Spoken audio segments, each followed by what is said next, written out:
Hello everybody, welcome to Easy Physics. Today we are going to solve some problems related to refraction of light. Let's start with the first problem. Calculate the index of refraction for a medium in which the speed of light is 1.2 10 to the 8 meters per second. Now we know that the index of refraction is defined as C over V. C is the speed of light in vacuum, 3 times 10 to the 8 meters per second, divided by speed in the material is 1.2 times 10 to the 8 meters per second. So it will be approximately exactly 2.5. Let's move to the next question. Here we have a box, and this light ray K and another light ray L, they enter the box. In the box we have prisms. These are all right isosceles triangles. I mean, they are all having 90 degrees and 45 degrees. These all angles are 45 and 45. It is same for other triangles also, triangular prisms also. So light K, this ray is moving inside the box and then it is moving upward. Let's start with A. A light ray will move up to here. At this boundary, it can either pass to the other side of the prism, or it can reflect, it can undergo total internal reflection, and it can move upward. So we know that the critical angle for air glass is 42 degrees. Let's look at the angle of incidence. First, let's draw the normal. How much is this angle? Now we know that this is 90 degrees, this is 45 degrees, this is also going to be 45 degrees, and since this is totally 90 degrees, it is also going to be 45 degrees. That's why it is bigger than the critical angle, 42 degrees. In this case, it will move upward. So A is a possible answer. Let's look at this one. Light L, this ray L is moving and then it moves downward.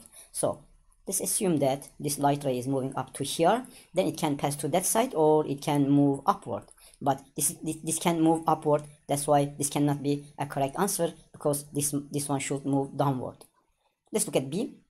For the B, as you see, this triangle and this triangle are completely the same, so it is light K will move up to here and then it will reflect upward. And what about this one, light L? This L ray will move up to here, then it can pass to the other side, undergoing some refractions, or it can reflect, it can undergo total internal reflection. At this point, we need to look at the incidence angle. If it is bigger than 42, it means it will reflect downward. So here is the 45 degree, this is 90 degrees, and this is also going to be 45 degree, and totally this will make 90 degrees. That's why this is also 45 degrees, and this is going to be, these two also should make up 90 degrees, and this angle is also going to be 45 degrees, and this is going to move, it will reflect downward. Why? Because the incidence angle is 45 degrees, it is bigger than the critical angle, and then it will move downward with the same angle. Let's move to the next question. Now here we have a equilateral triangular prism and a light ray. It is parallel to this surface. This light ray enters the prism and then it is refracted like this. So we are asked to find this angle. This refracted light is making an angle with the horizontal, and we need to find this angle. Okay, so in order to be able to calculate this angle, let's start from here. The light is moving from air to the prism. It has an index of refraction of 1.4. Let's draw the normal to this point. This is the angle of incidence. As you see, since this is an equilateral triangle, this will be 60 degrees, this is also 60 degrees, and this is also going to be 60 degrees. So if this is 60 degrees, this angle is also going to be 60 degrees. As you see, they are opposite angles somehow. So then this is going to be 30 degrees. So angle of incidence is 30 degrees. Then we are going to now find this angle. This is the angle of refraction. How much is this angle? Let's write Snell's law for this boundary. We are going to write n1 sine theta 1 equals n2 sine theta 2.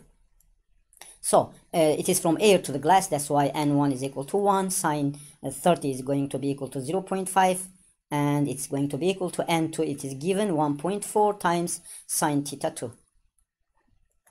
From here, you can do some calculations. You can pause the video, do some calculations, and you are going to see that theta 2 is going to be approximately going to be equal to 21 degrees. So Now we know that this is 21 degrees. And light is moving to this boundary. Again, for this boundary, we need to write the Snell's law once more. Let's draw the normal at this point. Here is 90 degree and this is the normal. Now, if this is 21 degrees, we found it as 21 degrees. So this is going to make 69 degrees. This angle is going to be 69 degrees. And we know that this is 60 degrees because of equilateral triangle, 60, 60, 60. And then making some calculations, the interior angles of a triangle should be equal to 180, and this angle is going to be 51 degrees.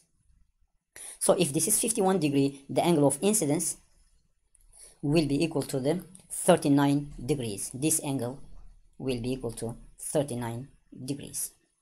Okay, let's write Snell's law for this boundary. And now let's first write N2.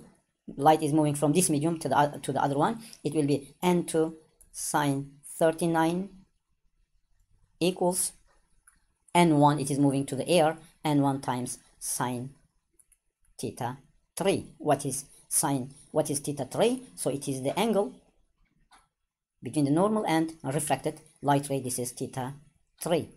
So what is N2? It is 1.4. Sine 39 is equal to 0.63, and it's going to be equal to N air is 1 times sine theta 3.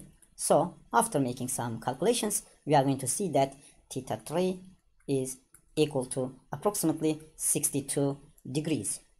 Now, if this angle is 62 degrees, theta 3 we found 62 degrees, and the sum of these two angles must be equal to 90. That's why this is going to be equal to 28 degrees. So now we know that this is 60 degree and this is going to be equal to 120 degrees. So what is this angle?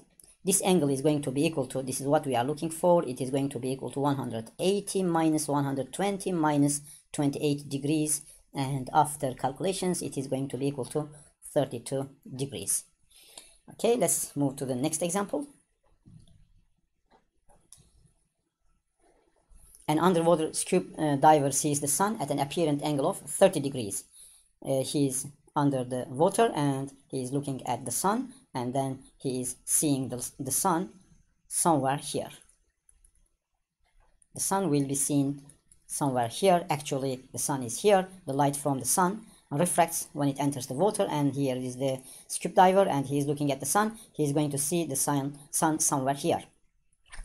So what is the actual direction of the sun? So the question is, what is the actual direction of the sun? Let's apply the Snell's law to this boundary between air, here is air, and here is water. Now, Snell's law is N1 sine theta 1 equals N2 sine theta 2. N1 is 1, it's air. Sine theta 1, this angle is this is theta 1, sine theta 1 equals N2 is water, it is 1.33 times sine theta 2 sine 30. It is 0.5. From here, after doing some calculations, theta 1 is going to be equal to approximately 42 degrees. So since this is 42 degrees, this angle of incidence, this angle will be equal to 48 degrees. Sun is 48 degrees above the horizontal, and it is actually making 42 degrees with the vertical, but at this moment scuba diver is going to see it making 30 degrees with the vertical. Let's go to the next example. A swimmer has dropped her goggles to the bottom of a pool. Here is the goggle. It is at the bottom of a pool and it is 1 meter, and it has a 1 meter depth. So how deep do the goggles appear to be when you look straight down into the water? If you look at somewhere here, from somewhere here, how deep you are going to see the goggles. The refraction of light plays an important role here. Now assume a light ray from the goggle to this boundary.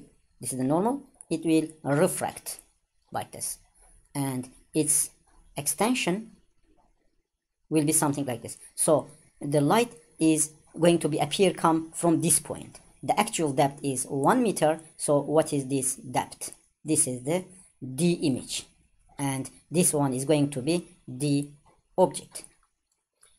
Now let's use our formula for the boundaries between two mediums, a curved spherical boundary between two mediums. We know that n1 divided by the object equals plus n2 divided by the object equals n2 minus n1 divided by radius of the curvature. Now from here, when you look at from the top, and there is no radius of the curvature, it is the boundary between the water and the air. Here is the air and here is the water. The boundary between them is actually a straight line. That's why r is going to be equal to infinite. So that's why let's apply this formula, and we know that now we are looking at from this side, and this is the boundary between two surfaces, and the object is here. I'm going to call this one n1. The object is in n1, and here is the n2. So n1 is going to be equal to 1.33 divided by the object, the Google to the surface, its distance is 1 meter, and plus n2 is the index of refraction of the air, divided by the image. We are going to calculate it. We are going to calculate this distance, and it will be equal to n2 is 1 minus 1.33, and radius of the curvature here, radius of the curvature is infinite. That's why I'm going to write infinite. So this one will be equal to 0. Why? Because we are dividing it to the infinite. So if you do some calculations, the image will be equal to negative 1.133, and after the calculations, the distance will be 0.75 meters, sorry, approximately. So this is negative because this is a virtual image. Let's move to the next example.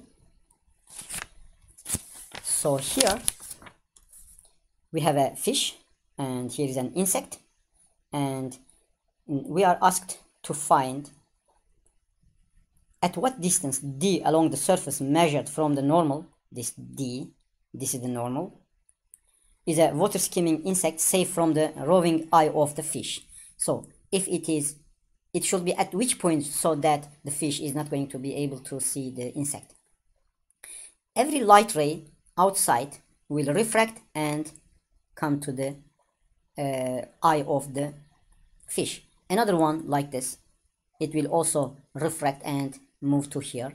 Another one also will refract and move to here. So at approximately a horizontal line, a light ray will move to the eye of the fish. So what is the boundary here? We are going to calculate the critical angle at this point, theta critical. Let me erase the unnecessary drawings. Okay, let's now apply the Snell's law for the boundary between the air and water. Let's write for the water to the air. I'm going to write let's write n1 sine theta 1 Snell's law equals n2 sine theta 2. Now assume this is n1, water is n1 and air is n2. Index of refraction of water is 1.33 times sine theta critical is going to be equal to index of refraction of air is 1 times the sine 90. Sorry, this is going to be equal to sine 90. Why sine 90? Because as you see, this is the light ray and this is the refracted ray, or the reverse is also correct. This angle is 90 degrees. That's why from here sine theta critical will be equal to 1 divided by 133, and this is going to be equal to, if you do some calculations with your calculator, theta critical is going to be equal to 49 degrees approximately.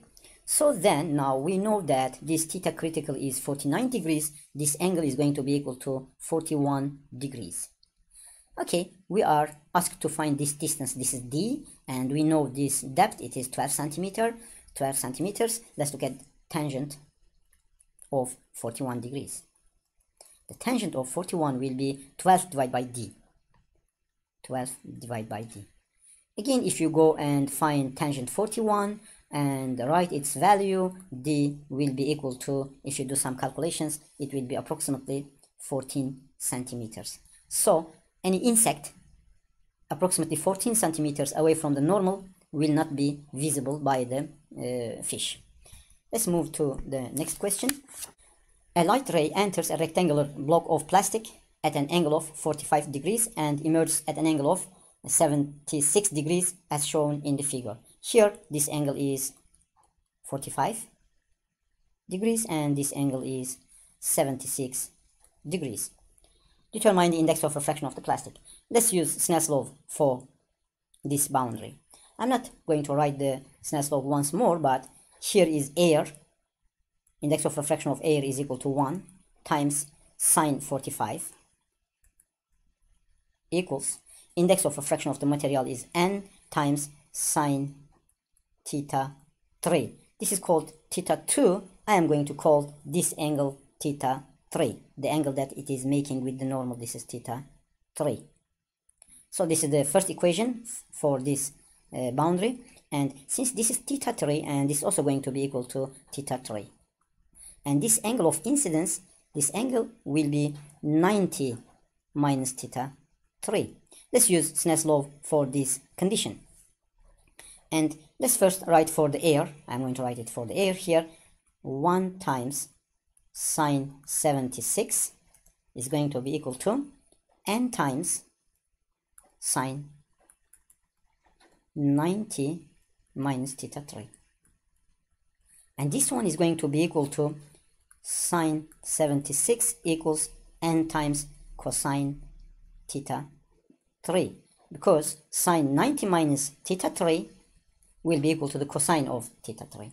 Now we have n sine theta 3 and cosine theta 3. Let's divide this one to that one. N and n will be cancelled. Sine theta 3 divided by cosine theta 3 will be tangent theta 3, and it's going to be equal to sine 45 divided by sine 76. Now we know how much is sine 45. We can look it from our calculator. Sine 76 also we know, and if we divide them and then finding arc tangent, we are going to see that theta 3 is approximately, you can do the calculations by yourself, will be 36 degrees. Now since this theta 3 is this much, we can use this formula to locate n. N will be equal to sine 45 divided by sine theta 3. So this theta 3 is 36 degrees. This is 36 degrees. So again, if we look at the sine 45, sine 36 and divide them, we are going to see that n is approximately 1.2. Thank you for listening.